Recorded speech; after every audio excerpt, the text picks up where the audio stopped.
Kiwen, og mayong gabi usab sa imong mga tagapatalinggo diya sa Butuan City o mga duol nga mga lugar o lalawigan. Okay, so attorney, kini sa ta sa iskutanan sa kining gibuhat nga survey sa Okta Research nga at ingon palagi attorney Sani Matula nga base sa survey ang sweldo ang number one concern sa mga Pilipino nationwide ha. So unsa man gyud ang nagpakita ani nga kahimtang day sa atong mga mamumuo karon attorney? Tama ka, kaubang Kiben, prioridad ka na kayo sa mga mamumuo, kaya di man ta kapuyon nga ipadayon ng atong lobbyings nga atong 200 pesos wage increase nga gidribble sa 19th Congress ni atong last year, no? Ang tudabutan og deadline, wala yun may pasa ang 200 pesos pero ato ka nang padayon nga ginalabi sa House ug sa Senado. Naunta karong tuiga mahimo kini nga dili lamang tamgo kung dili konkreto nga ipagawas sa atong kagamhanan pinaagi sa usa ka legislative action diha sa Kongreso. Oh, so nana ba tay mga congressman ani nga gihangyo ani attorney? Si Congressman sa PUCP party list Raymond Mendoza, iya kining gibalik nga balaod nun o bill sa House of Representatives. So Okay. akong nakita nga doon na usay nag-file dito sa Senado.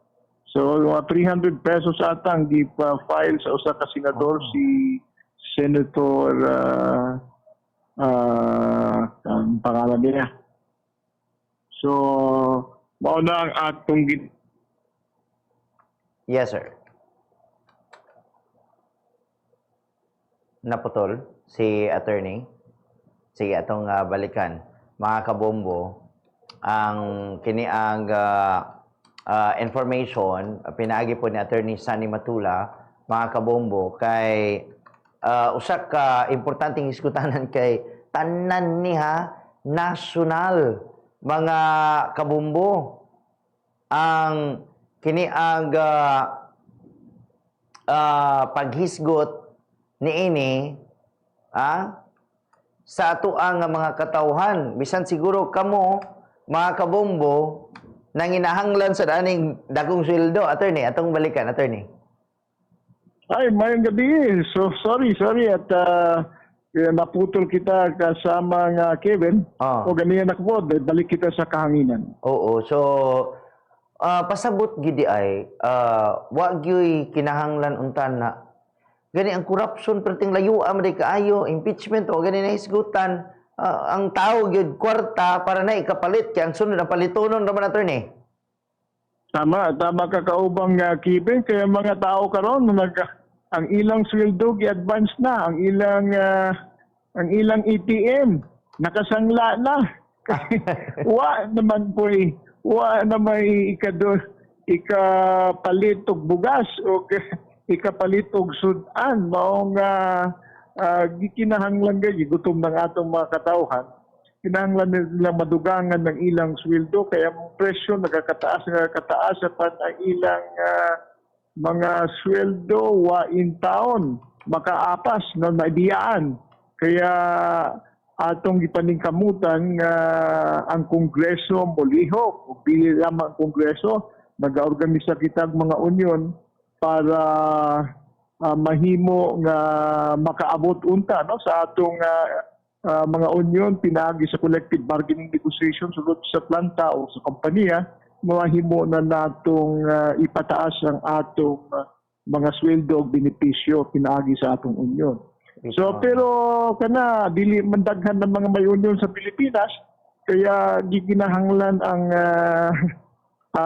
poder sa gobyerno, ang power sa gobyerno nga at least no maski paano maitaas ang atong sweldo. Ang atong mga regional wage board kag mayroon pang ipanghatag ug samtang nagkakalayo ka sa Metro Manila nakakaupos ang imong increase. Mao nga di gayud Maka-apas ba sa lumba, bahin sa lumba sa presyo o sa sweldo. Magkaaway-away gyud attorney kay ingong kaganina ATM. Di ba mostly pag ATM adto tanan misis. Nya kay di naman kadto kang misis kay to naman sa Oo. loan sharks or sa baka no? Tama.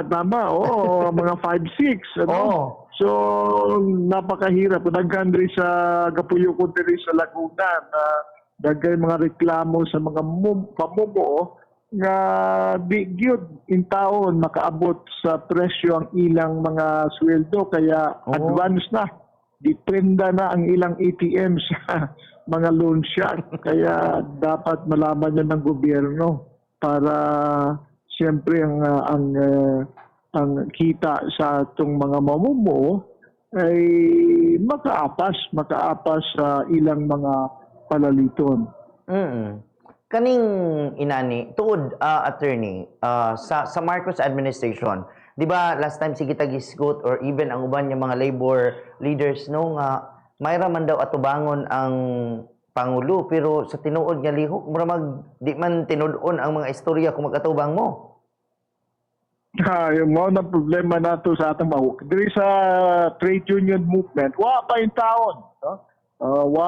Pa yung taon makipagkita ang atong presidente sa mga leader sa pamuo. Kadtong pipila lang ka mga leader sa pamuo yung gihimamat ni adtong Hunyo pero sukad nga siya misaka sa gahom ni adtong 2022 ang karon ng mayoriya sa mga leader obrero wa pa siya magpakita. Mao nga kinilang presidente ha ang nahadlok makikita sa mga leader sa obrero. Kuya no. Tud attorney na naipangutana nganong man daw bisan og nagtrabaho og tarong ang daghang Pilipino nganong nagpabilin man gyapon maingon nato nga ilang i-consider nga pobre asa man gid sayop sa sistema nato ani. Kung atong tanawon kadtong dagko nga mga korupsyon. Okay. Bilyon ano ngadto sa pipila lamang ka mga pamilya. So usapod niya na kahinungdan ang dinastiya sa Pilipinas nga naa sa gobyerno pamilya lang. So magigihimo na nilag family corporation ang gobyerno sa Pilipinas kaya aton nang ginaasdang kanang anti-dynasty law nga may pasa na unta sa Kongreso. Kung dili pa sa Kongreso, dapat pugson sila sa Korte Suprema. Doon ang petition karon sa Korte Suprema kung dili baka atong gamiton ang People's Initiative para ipagawas ang balaod noon para salungatin itong anti-dynasty. Dugay raman ang gipangayo sa atong konstitusyon niadto pang 1987 hangtod karon pila nakatuig nila pa 39 years na. So wa gyapon may pasa sa Kongreso kay sila man ang matamaan ng taon. And then is it same ba taog panlantaw ni attorney nga gumikan kay gibutaran pud ni sa mga tao, mga negosyante pud ning mga naglingkod sa Congress or even sa Senate, mga dagko pud ba nga mga negosyante no kanang mga nasa Senado no. O munang kung ingnon ta naagi sayop sa wage increases nato or dili pantay nga pag-wage gumikan na po na kay sila man po ang mga policy makers nato mga negosyante. No, siyempre dili sila magpagawa sa balaod noon nga Pildi sila. maghatag og mabawasan konti ang ilang kita konti na lang ang hinihingi natin eh. So kanang 200 pesos parang isang kape lang yan sa Starbucks pumunta sila. Or dili man agad sa atong mga workers sa Singapore. Pero sila kanunay sa Singapore, kanunay sa Bali, adto sa Estados Unidos para magbakasyon lang. Pero ang ilang mga trabahante diri sa Pilipinas, nagka-utang-utang o nakaprinda ang ilang mga ATM. Ito, no? May pa sila. Kasuod na sila ng imong ipang-mention na nakaadto na ng mga lugar kami. Ani, kagahapon yan, ipangutana ko sa usas akong mga na-interview. Attorney, nangutana siya sa akong nabada ko'y 10,000 sa akong bulsa karon. Ngano di, ay, lisod gid kayong kinabuhi sa mga Pilipino, no? Ay, 10,000 sa sud sa bulsa? Oo. So, napakahirap talaga ang imong kitaon sa Pilipinas sa tapo katuig. Uy, Dito sa Estados Unidos o sa Europa, isa ka bulan lang. Sa mga daghan ng atong mga mamumuo nga nag-migrate yung taon sa mga napikas sa tampi sa dagat. No? Kaya para makapangita o green field nga sila mabuhi o mabuhi po sa ang ilang pamilya sa Pilipinas. Oo. Attorney na lang ko na, kanang pwede ba nato masayran sa inyo sa labor sector, sa labor group, unsay lantaw ninyo aning kinawatay, trilyones, bilyones kinawatay diya sa atong gobyerno nga kana unta ng trilyones is naapadung sa usa ka sa atong mga trabahante. Unsay dapat day unta na, attorney, kung wala to kawata, unsay day dapat ang proyekto or angay adto para sa mga trabahante? Ay, siyempre, kung bilyon ang nawala, ibig sabihin na pansweldo to sa mga construction worker. Na unta mo gama sa mga dam, ano? O mutabang sa mga construction nga gi-cover sa proyekto. Pero wala man ang proyekto, suksok man sa bulso sa pipila ka tao, huwag trabaho ang atong mga mamumuo o huwag sweldo. Siyempre, kasi gitawat naman ang sweldo. No? Nga para isweldo. So, naging ghost project ang proyekto. So, ingon nila tapos na. Pero may nahimo. May mga tao nga nagtrabaho. Pero, sweldohan daw itong mga tao. Siguro ghost employee po itong sweldohan daw. Oo. And, yang kanang sa kuan po, attorney, kanang nganong pwede ba pud na nga rason kay moingon nga kulang kwarta sa gobyerno gikawat naman kay dili na lang gyud mag-regular og trabahante sa gobyerno kay gusto ipang contractual para gamay rag bayronon, job order para gamay rag bayronon. O yung mga job order sa gobyerno, 900,000 na karon, no? Pinakadako nga kaporsyento ay nasa DPWH, no? So, kung na-regular na unta na sila, mas dako ang ilang sweldo. Siyempre, makapaeskwela sila sa ilang mga anak, makapalit og bugas, mabuhi ang atong mga mag-uuma, makapalit og isda, mabuhi ang atong mangingisda.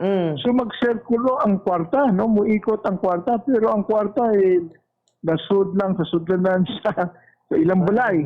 So, one ikot ang kwarta, kaya wain taon mo uswag ang atong ekonomiya, mo uswag ang atong katawhan.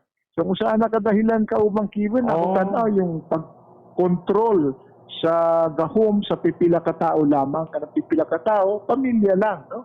Pamilya lang, gobernador, ang mayor, usa lang ka pamilya, ang makonsihalo sa pamilya, ang congressman. So dapat sana mawad-on na kana para at least democratize ang atong panggobyerno. Kung doon ay check and balance. Kung ang gobernador o iyang sangguniang bayan o sangguniang panlalawigan ay pulos parente niya, maski nangawat na siya, dili tawagon ng iyang atensyon nga asa nimo gidala ang kwarta sa atong probinsya. So dapat kini makitaan gyud og punta maging transparent kung adunay democratization sa atong kagamhanan sa mga elected officials lalong-lalo na. Konektado ra gid po din ni attorney no kay kita man ko sa imong baruganan regarding anang magpadayon ba ang paghugno sa literacy rate sa Pilipinas kay ang atong pagpanarbaho, ang atong ekonomiya dili mo lambo gumikan kay ubos ang panlantaw sa value sa work sa mga trabahante, no? Kay usap kanang literacy problem nato sa Pilipinas, dili makatuon ng mga tao kay ang ilang tiyan ba walay sulod, no? So ang atong mga kabataan og stunted ang atong mga kabataan, malnourished. So muadto sa eskwelahan, di mo sulod sa ilang ulo. Ang ginatudlo sa mga magtutudlo kay nagkalburuto man ilang tiyan. Og kung nagkapaminaw sila, dili mo sulod sa ilang ulo kay malnourished. So problematic yapon ng atong mga katawhan dahil dito sa konsentrasyon sa gahom, konsentrasyon sa kayamanan sa pipila ka tao lamang. So, kumusta ka ang ikaw lahi man kag henerasyon, ako lahi man pugong nga generation. Kumusta ka ang sunod generation ani sunod nato, attorney? Mga niwangkig o mga putot. Iwag gikaon nga mga yun. Ang unang atong problema, mao nga kita sa trade union, ato gayong gipaningkamutan nga ma-distribute ang profits o sa kumpanya. Dapat adunay negosasyon o adunay mga oportunidad nga mutaas ang sahod, ang sweldo, ang benepisyo sa mga mamumuo. Kaya kundi walay union, walay puwersa nga magtawag sa atensyon sa mga kapitalista na gisulo lang nila ang kita sa kumpanya, wa nila gishare sa mga trabahante nila, ay magpadayon ang konsentrasyon sa kayamanan sa pipila ka tao lamang. So ang union usa ka instrumento iyon pa sa atong balaod sa paggawa nga ito instrumento sa social justice para ma-democratize ang wealth sa atong nasod. Dapat adunay counterbalance ang kapitalista nga muhatag sa ganansya sa iyang kompanya ngadto sa mga mamumuo pinaagi sa kolektibong pagnegosyar sa mga mamumuo pinaagi sa ilang union. So usa na ka mga pamaraan na atong ma-create ang expand ang middle class sa Pilipinas sa pamamagitan sa union. Hindi ko nailalim, no, ang inyong fight ani attorney, no? O kumusta itong mga kuan, daghan makagiatubang nga mga unsa to mga estudyante, attorney? Na yung mga pagpanagtigom nga imong gitambungan magahapon ug miaging mga adlaw. Nga mga unionista to gikan sa Luzon, Visayas ug Mindanao, pero unique kini nga mga unionista, mga leader obrero kay mga teachers sila, no? Mga teachers union, mga education employees union ang nakauban nato sa duha ka adlaw sukad kahapon dito sa University of the Philippines.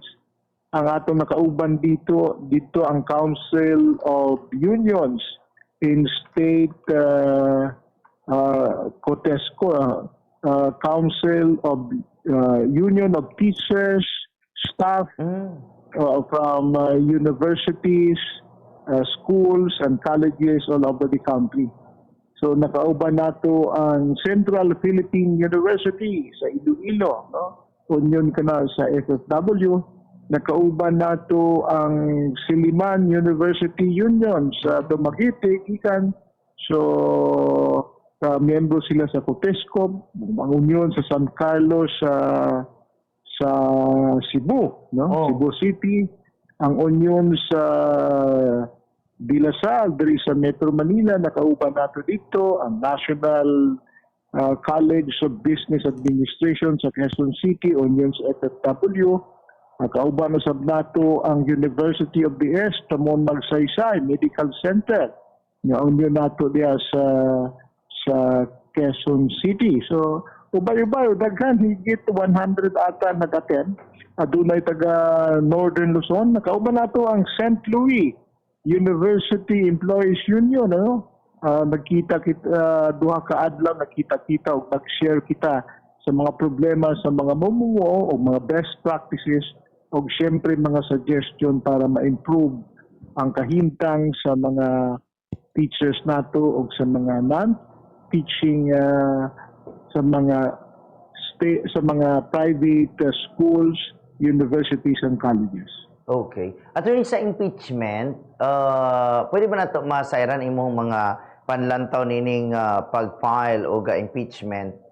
Ang usa gidawat, ang laing duha wala gidawat sa Office of the Secretary General. Ano sa mga legal nga mga panlantaw nimo, Attorney Tuon? Problematic katong pagdawat kay dapat ministerial duty lang naman ang pagdawat, dili man kinahanglan nga Secretary General mismo ang mudawat, ano? So parang Hindi ko alam kung anong problema nila. Dapat ang House of Representatives i-check nila ang ilang General Secretary nga nung katong una gidawat pero ang sumunod wa na gidawat, no? Kay wa daw ang General Secretary. Palagay ko naman ay masyadong garapal naman yun, no? At hindi na makatotohanan. So, lahat naman ng mga impeachable official ay dapat bukas para siyempre kung adunay akusasyon laban kanila, dapat ilang malinis ang ilang pangalan sa pamamagitan ng pagbibigay ng pagkakataon na masagot yung mga complaint laban kanila, yung presidente, yung vice-presidente, yung mga kasapi ng Korte Suprema o mga justices natin sa Korte Suprema, ang atong ombudsman, impeachable official usab kana. So ang mga chairpersons o mga commissioners sa Constitutional Commission, sama sa COMELEC, sama sa Commission on Audit, Commission on Election. So sila dapat yung adunay complaint, tatagan nilang pagkakataon na masagot, no? At masasagot lamang yan kung ang proseso ginasunod. So sa parties ni Presidente Marcos o sa party ni Sara Duterte, Vice President Sara Duterte, ay siyempre kung impeachment ang complaint ang gikinahanglan, dapat i-file sa House of Representatives. Kaya ang House of Representatives man mao ang prosecutor, no? So tan-awon kung ang form o adunay sustansya ang complaint, kung korupsyon, kung betrayal of public trust, o unsa mga high crimes, no, diakusahan ang presidente o di bakahang vice-presidente, makatubag ang presidente o ang vice-presidente sa mga akusasyon. Kung tanaw dahil sa ang vice-presidente adunay kaso pa sa Korte Suprema, bengo ng Korte Suprema nga Pebrero pa, isang taon yung nakaraang impeachment kaya hindi pa siya masampahan ng impeachment at this time. Ano? So, hintay-hintay lang muna kung ano may complaint sa Vice Presidente, maghintay muna sa February 6, ano? Yun sa Korte Suprema. Oo. And, pero attorney, pwede ba na siyang kanang mapasabot sa katawhan niya?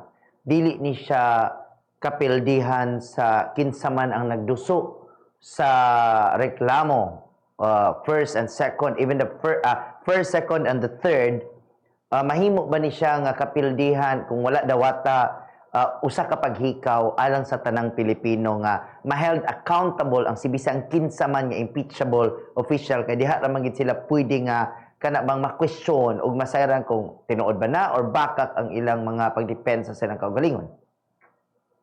Talagay ko, lugi ang mga katauhan kaya wala naman na proseso katong complain. No? So, lugi ang katawang na makita ang side sa complainant na tagaan po ng due process o siyempre ang respondent tagaan po ng due process. Pero una, siyempre dapat may file. So, kaya wala man may file, wala dagan ang proseso. Isa lang ang nakalusot. So, nidagan ang proseso. Baka naman sinusunod lamang nila yung Korte Suprema pag nakafile ng isa. Ibar na yung iba. Ibar na yung iba. Kaya probably usa na ka-estratehiya. Pero dapat himuong accountable sa House of Representatives ang iyang secretariat. sa General Secretary niya nganong dawatan ministerial lamang ang pagdawat sa usa ka impeachment complaint sa House of Representatives. Posible ba na daw sa Lunes, although katong third is murag wa man sila nagbilin ug wa sila plano mo balik, ang second pwede ba ka na siya dawa? Posible lang dawaton og mahimo siyang ma-merge together with the first complaint? Sa akong tanaw, pwede naman. Ano pwedeng dawaton? Og siyempre, kung ituso kiningadto sa Committee on Justice, dapat siyempre doon naman, no? First complaint, pinakaadlaw ang midagan. Huwag misunod ng second complaint, so dapat i-evaluate kini sa Committee on Justice ug kung adunay makita, adunay mga ebidensya na nagtudlo sa presidente na adunay violation o adunay corruption o adunay high crimes o kung sa mga bribery ba ka. So, dapat siyempre ang akusasyon dili lamang ibutang sa hangin nga way nahitabo kundi dapat patubagon. O kung di makatubag ang presidente, mawatan siya og oportunidad no nga may paliwanag ang kanyang sarili. So dili ka na maayo kaniya. So dapat kung adunay akusasyon hatagan usab og oportunidad ang giakusahan nga mutubag sa mga akusasyon. Oo. To the attorney, kung naay twin impeachment trial or mahitabo with the president or the vice president, is it the first? First in the history, pero sa akong tanaw, katagkanan naman sa mga miyembro sa House of Representatives ay ana sa administrasyon, so baka hindi makakuha ng 1/3 votes, no? 1/3 vote sa mga miyembro sa House of Representatives. So mahirap din yung 1/3 votes, no? Lalo na kung ang giakusaran ang incumbent president sa Pilipinas. So it's a numbers game sa impeachment sa presidente. Numbers game gino kanang nagidyapoy punto ni ana ba tanawunon, pero kining sa vice presidente lantaw lang nimo mga 6 man no mag-expire ang 1 year bar, so mga February 9 na ang pasitaan. Probably mga February 7 kung February 6 naagin na. So hintayin lang natin kasi atong dunggan nga dunay naghanda usab complain kay Vice President Sara Duterte. Agi mga pagpangandam o mga lauman ni ana, pero for sure ba even ang iyang kampo naglaom na ani, andam na pud ba ka iyang mga legal team ani attorney no? Pero sa palagay ko naman nag-andam sila kay expected naman nila na adunay ipasaka nga complaint laban kay Vice President Sara Duterte. Tod, kinila attorney, kini mga impeachment, may epekto ba pud kini sa ilabi na sa kasinatian mo sa labor movement? Unsay ka sa kanang epekto sa mga kanang political instability sa ordinaryo nga mga trabahante? Siyempre, sa ordinaryong trabahante, kung unstable ang atong sitwasyon, daghan ng mga trabahante nato nga mangita na nagtrabaho sa abroad. No? So, mag-diaspora ang mga Pilipino, daghan mahawa sa Pilipinas, mangitagtrabaho sa mga stable sa gawa sa nasod. Kung usab ka resulta kung aduna impeachment, siyempre ang atong nasod, labi na gayo kung duha ang napailan ng impeachment, na naa sa unstable situation politically. No? Kay ang mga leader ay nagatubang sa mga seryoso nga mga complaint, kasi ang impeachment seryoso dili man lang light, ano? Very serious ang charge ng korupsyon, ang bribery o treason baka o other high crimes sa mga dagkong kaso kana. Although dili man matanggal ang presidente kung walang desisyon ang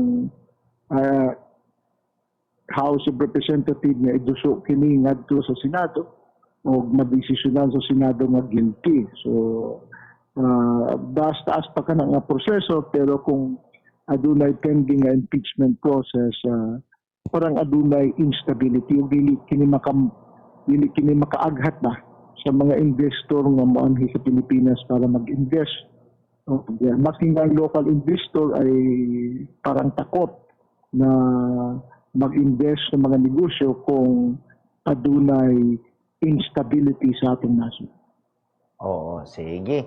Attorney, daghan kayong salamat sa higayon niya mo ka nga nakauban karong gabi una o nasayra ng mga legal views nimo regarding ani atong mga nag-una nga hisgutanan. Salamat kay Attorney, maayong gabi sa imo ha.